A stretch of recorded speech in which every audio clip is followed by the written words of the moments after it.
We've seen today's 24th. Yes, just yesterday that Yemen was still able to fire a hypersonic missile at Israel that I believe did in fact land. And this is one of the most advanced missiles I think you can have. Maybe you could explain that a little bit too. But I mean, it seems that that's the other factor of this. I mean, as much as people are saying, well, you know, Yemen is just sort of guys wearing backpacks and sandals, that they actually have some very significant technological capabilities.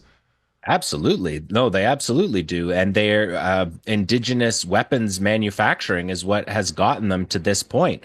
I mean, they've taken down 22 US MQ-9 Reaper drones, $30+ million drones, and they're just harvesting them out of the air multiple times a week, sometimes 3 and 4 times in a week, because the Americans need those drones to be flying over Yemen in order to get intelligence on where to drop their bombs, because they don't have any on the ground intelligence, much like the Israelis in Gaza.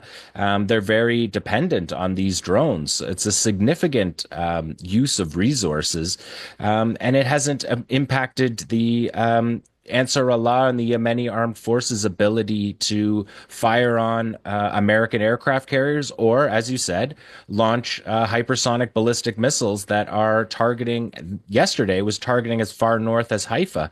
So they can reach anywhere in Israel, more than 2,000 kilometers away. Some of them have been intercepted. Some of them have been partially intercepted.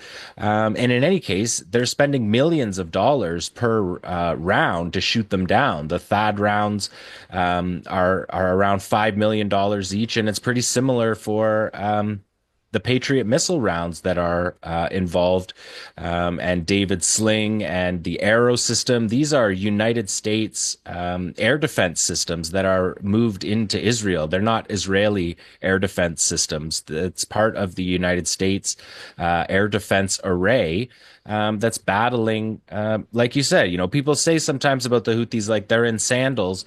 They would say they're a besieged people. They are fighting the siege on Gaza because they themselves understand what a naval blockade and what a siege on their country is like. They went through it for a decade with the US-Saudi war on Yemen that created unbelievable levels of starvation, the worst in the world. And so you have the poorest country being attacked by the richest country, and you have these Yemeni armed forces fighters using upgrading old Soviet weaponry, creating with component parts new state-of-the-art air defense missiles that are bringing down these Reaper drones. They've taken down 10% of the United States Air Force Reaper fleet.